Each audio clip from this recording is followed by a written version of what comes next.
नमस्कार, AB star news देख रहे हैं आप और अपना यूपी लेकर हाजिर हूं मैं आपके साथ सोहन सिंह। तो अब इम्तिहान की घड़ी आ गई है। यूपी बोर्ड की 10वीं और 12वीं की परीक्षाएं शुरू हो गई हैं, जिसको लेकर सरकार भी मुस्तैद नजर आ रही है। नकल विहीन परीक्षा कराने पर सरकार का पूरा फोकस है। राज्य में बोर्ड परीक्षाओं को लेकर 8,265 परीक्षा केंद्र बनाए गए हैं, जिनमें 55,25,308 बच्चे परीक्षा दे रहे हैं। यूपी बोर्ड की परीक्षाएं 2 पालियों में होंगी। पहली पाली में सुबह 8:30 से 11:45 तक पेपर होगा। वहीं दूसरी पाली में 2 से 5:15 तक पेपर होगा। शिक्षा विभाग का फोकस नकल विहीन परीक्षा कराने पर है, जिसके लिए पहली बार central control and command centre से परीक्षा केंद्रों की लाइव निगरानी की जा रही है। इसके अलावा सभी परीक्षा केंद्रों पर एक केंद्र व्यवस्थापक, सहकेंद्र व्यवस्थापक और स्टैटिक मजिस्ट्रेट को भी तैनात किया गया है। साथ ही सोशल मीडिया प्लेटफॉर्म पर अफवाहें फैलाने वालों पर भी नजर रखी जा रही है। पहली बार यूपी बोर्ड की परीक्षा के लिए बारकोड वाली कॉपियों का इस्तेमाल किया गया है, ताकि कोई गड़बड़ी ना हो और एक जिले की कॉपी दूसरी जगह इस्तेमाल ना की जा सके।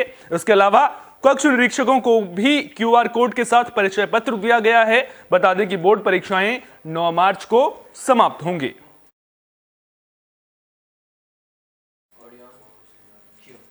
तो यूपी बोर्ड की परीक्षाएं शुरू हो चुकी हैं। 10वीं और 12वीं के बच्चे परीक्षाओं को देते हुए नजर आ रहे हैं। वहीं इन परीक्षाओं को लेकर छात्रों में भी उत्साह देखने को मिल रहा है। बात बांदा जिले की करें तो बांदा में 64 परीक्षा केंद्र बनाए गए हैं, जिनमें 44,431 बच्चे परीक्षाएं दे रहे हैं। इंटरमीडिएट में 10,852 छात्र और 8,841 छात्राएं। वहीं हाई स्कूल में 24,738 बच्चे परीक्षाएं दे रहे हैं। जिले के सभी परीक्षा केंद्रों में सीसीटीवी से निगरानी की जा रही है।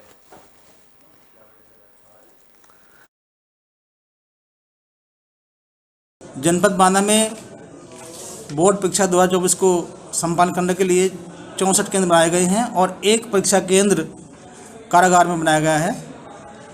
इन सभी 64 परीक्षा केंद्रों का सीसीटीवी कैमरे के माध्यम से निरंतर जो है अवलोकन किया जा रहा है और सभी स्ट्रांग रूम निरंतर लखनऊ और इलाहाबाद से भी जो है विजिट करे जा रहे हैं।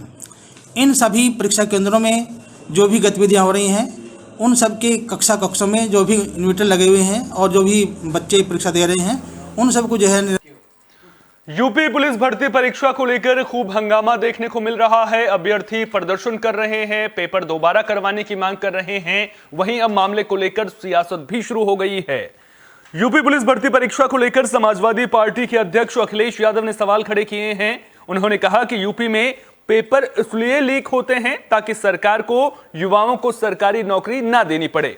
दरअसल अखिलेश एटा के जलेसर में डॉक्टर आशीष यादव की बेटी के जन्मदिन में शामिल होने के लिए पहुंचे थे। इस दौरान उन्होंने कहा कि डबल इंजन के इस सरकार में अब तक जो भी परीक्षाएं हुई हैं, सब में पेपर लीक हुआ है। ऐसे में ये उम्मीद कैसे की जा सकती है कि नौजवानों के सपने पूरे होंगे। इस दौरान जब उनसे गठबंधन में 17 सीटें देने को लेकर सवाल पूछा गया, तो उन्होंने कहा कि गठबंधन में क्या ज्यादा क्या कम, सवाल ये नहीं है, बल्कि इस देश का किसान आंदोलन कर रहा है, नौजवान तख्ती लेकर खड़ा है। असल सवाल ये है। देखिए, गठबंधन में क्या ज्यादा क्या कम, सवाल ही नहीं है। सवाल ये देश का किसान आंदोलन कर रहा है। नौजवान जहां जाए वहां पर तख्ती लेके खड़ा है कि जो भर्तियां हो रही हैं, या पेपर लीक हो रहा है, या सरकार समय पर भर्ती नहीं करा पा रही है। मैं आगरा से चला हूं और बरेली में, मुरादाबाद में, जहां भी मुझे नौजवान टकराए, उन्होंने कहा कि इस बार की पुलिस भर्ती, उसमें पेपर लीक हुआ है, बड़े पैमाने पर पेपर आउट हुआ है, और जो परीक्षा जिस मकसद से करानी थी। एक और किसान आंदोलन कर रहे हैं। एमएसपी पर गारंटी कानून की मांग को लेकर खूब हंगामा देखने को मिल रहा है और इन सब के बीच में बयानबाजी का सिलसिला भी लगातार चल रहा है। बीजेपी सांसद जनरल वीके सिंह पर बागपत के भारतीय किसान यूनियन के जिलाध्यक्ष ने पलटवार किया है। उन्होंने कहा कि पॉश कॉलोनी में रहने वाले नेता को किसानों की समस्याएं पता नहीं है। एक सवाल के जवाब में बीकेयू जिलाध्यक्ष प्रताप सिंह गुर्जर ने कहा कि आंदोलन के दौरान कुछ लोग किसान आंदोलन में शामिल हो जाते हैं, जबकि उनका किसानों से कोई संबंध नहीं है। ऐसे लोग ही लोकतंत्र के चौथे स्तंभ के साथ बदतमीजी करते हैं। इस दौरान प्रताप सिंह गुर्जर सरकार पर भी बरसे और चेतावनी देते हुए कहा कि अब दिल्ली दूर नहीं है जब यूपी के किसान दिल्ली की सड़कों को जाम कर देंगे। उन्होंने कहा कि अभी ट्रैक्टर घर से बाहर निकले हैं, कलेक्ट्रेट तक पहुंचे हैं, इन्हें दिल्ली जाने में देर नहीं लगेगी। ये जो किसान आंदोलन चल रहा है देश में, उसके समर्थन में कर रहे हैं और ये 17 तारीख में कॉल हुई है एसकेएम की कि आज हम कलेक्ट्रेट पे प्रदर्शन करें, किसान ट्रैक्टर लेकर आऊंगे, क्योंकि किसानों को दिल्ली जाने से रोका जा रहा है, गोलियां चलाई जा रही हैं, बैरिकेडिंग लगाए जा रहे हैं, कंटेनर अड़ा दिए गए हैं, तो किसानों का दमन किया जा रहा है। भारत सरकार किसानों की नहीं सुन रही, सरकार जो है बंदूक के बल पे किसानों की आवाज दबाना चाहती है। तो उसके लिए सरकार को संदेश है और सरकार को बताने का प्रयास कर रहे हैं कि होश में आ जाओ, किसानों की बात सुन लो, इनकी मांग मान लो, और नहीं तो फिर आंदोलन बहुत बड़ा होगा, फिर सरकार के हाथ में बात रहने की नहीं। किसान जिस दिन अगर कोई ऐसी कार्रवाई होगी, एक भी किसान अगर सरकार के द्वारा मार दिया गया तो देश में आग लग जाएगी। इसलिए हम संदेश दे रहे हैं और प्रदर्शन करके एक सूचना दे रहे हैं। कन्नौज में किसानों पर आसमानी आफत का सितम टूटा है। बारिश और ओलावृष्टि की वजह से किसानों की फसल बर्बाद हो गई है। खटिया इलाके में भी किसानों के खेतों में पानी भरा हुआ है। बारिश और ओलावृष्टि की वजह से गेहूं और आलू समेत कई फसलों को नुकसान पहुंचा है। इस बारिश और ओलावृष्टि से किसानों के माथे पर शिकन की लकीरें पड़ गई हैं। तो बरसात का सितम यहां पर देखने को मिला है। तस्वीरों के जरिए आप देख सकते हैं किस तरह से फसलों को बड़ा नुकसान पहुंचा है। फसलों बर्बाद होने की वजह से किसानों के सामने रोजी रोटी का संकट खड़ा हो गया है और तस्वीरें इस बात की गवाही दे रही हैं कि किस तरह से अब किसान भूखमरी की कगार तक पहुंचता हुआ नजर आ रहा है। लगातार किसान सरकार से यह मांग कर रहे हैं कि जो फसलें बर्बाद हुई हैं उनका मुआवजा उन्हें दिया जाए। रात से ओला बारिश हुई। ओला बारिश होने के कारण मेरे यहाँ की फसल जो थी वो पूर्ण प्रकार से वो नष्ट हो चुकी है, जिससे गेहूं है, लाई है, आलू है। संतुष्ट ये मेरा अपील है सरकार की तरफ से कि मुझको इस तरीके से मुआवजा दिया जाए जिससे हमारे बाल बच्चे भूखे ना मरे, जिनसे पालन पोषण हो सके। ये का मुकलेश पाल कहाँ रहते हैं? अजेवरा। क्या समस्या है? आज रात में 11 बजे ओलावृष्टि से पूरे गांव की फसल क्षतिग्रस्त हो गई है। 100% नुकसान है। इससे मैं सरकार से अपील करना चाहता हूं कि किसान को फसल का मुआवजा दे, जिससे किसान संतुष्ट रहे, क्योंकि हम लोग गरीब आदमी इसी से भोजन पेट में। छोटे पर्दे पर भगवान राम का किरदार निभाने वाले मशहूर अभिनेता अरुण गोविल फर्रुखाबाद पहुंचे। कमालगंज में उनके काफिले का जोरदार स्वागत किया गया। गणेश सेवा समिति के सदस्यों और कस्बा वासियों ने अरुण गोविल का जोरदार स्वागत किया। अरुण गोविल को देखने के लिए बड़ी संख्या में लोग पहुंचे थे। लोगों की भारी भीड़ को देखते हुए सुरक्षा कर्मियों ने उन्हें गाड़ी से नीचे नहीं उतरने दिया।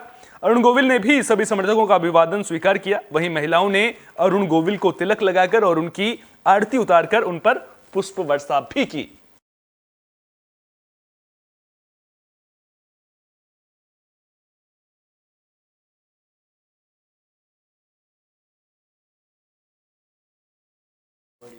तो फर्रुखाबाद की इन तस्वीरों को आप देखिए किस तरह से अरुण गोविल कार में ही मौजूद हैं, क्योंकि वहां पर बड़ी संख्या में लोग पहुंच गए थे।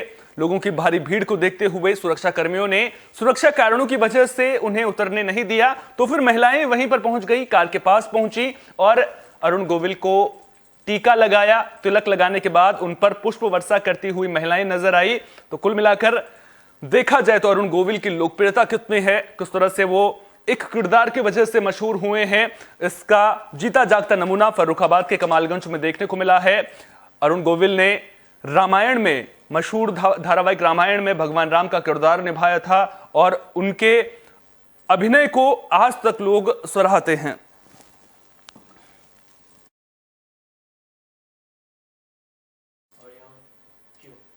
बागपत में बदमाश बेखौफ नजर आ रहे हैं। घर में घुसकर परिवार की पिटाई करने का मामला सामने आया है।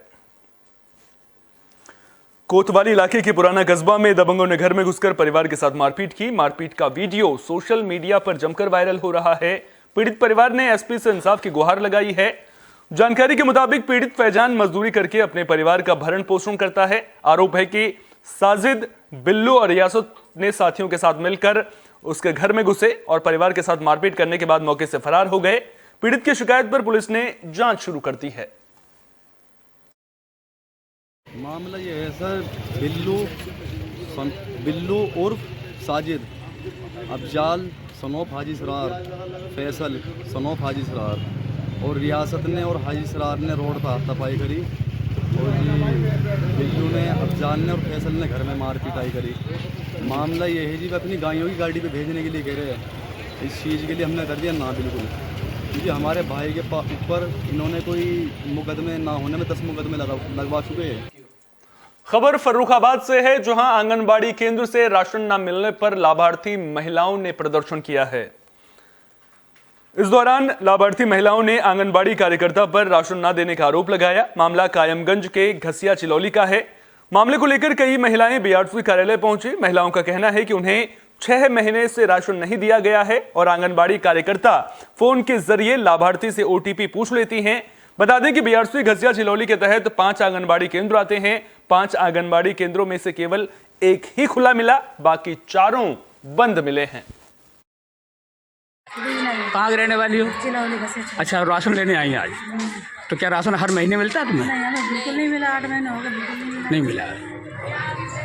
और 2 बच्चे हैं, उन्हें एक ही बच्चे को देती है। 6 महीने में 8 महीने में बच्चा एक ही देती है। अच्छा, बाकी राशन मिलता नहीं। लगभग कितने लोग ऐसे हैं जो राशन हर 6-6 महीने मुड़ता है? तुम्हें कई महीने राशन नहीं मिला? 6 महीने बाद आप मिला है। आज दिया? कई महीने बाद दिया? 6 महीने बाद। क्या? फर्रुखाबाद से हैरान करने वाली खबर सामने आ रही है। पोस्टमार्टम हाउस में शवों का सौदा करने का मामला सामने आया है। आरोप है कि पोस्टमार्टम करने के नाम पर मृतकों के परिजनों से 5,000 रुपए मांगे जा रहे हैं। मामला फतेहगढ़ के पोस्टमार्टम हाउस का है। मृतक के परिजनों का कहना है कि डॉक्टर पोस्टमार्टम करने के नाम पर 5,000 रुपए मांग रहा है। जब उन्होंने पैसे नहीं दिए तो डॉक्टर ने पोस्टमार्टम ही नहीं किया है। जहाँ तो कोई सुनवाई नहीं हो रही, पैसे मांग रहे हैं। कितने पैसे मांग रहे हैं? 5,000 रुपये। अच्छा, क्या कह रहे हैं? कि 5,000 रुपये दो, पोस्टमार्टम में कागज लेके आओ। अच्छा, तो कब आई बॉडी यहाँ? 12 बजे आई। दिन के रात? अच्छा, रात। तो अब तक पोस्टमार्टम नहीं हुआ? अभी तक नहीं हुआ। वो डॉक्टर साहब जो कह रहे वो पहले भी आ रहे, जो कागज है वो दे आए थे। उसके बाद में कह रहे पहले पैसे कितने मांग रहे? 5,000। अच्छा, तो बुलेटिन के आखिर में बात फिरोजाबाद के, जहां शिकोहाबाद के मोहल्ला गंगानगर में एक महिला ने आत्महत्या कर ली। जानकारी के मुताबिक महिला प्रीति ने रात को जहरीला पदार्थ खा लिया था, जिससे उसकी हालत बिगड़ गई। परिजन महिला को इलाज के लिए आगरा ले जा रहे थे, लेकिन महिला ने बीच रास्ते में ही दम तोड़ दिया। मामले की जानकारी मिलने पर पहुंची पुलिस ने शव को पोस्टमार्टम के लिए भेज दिया है।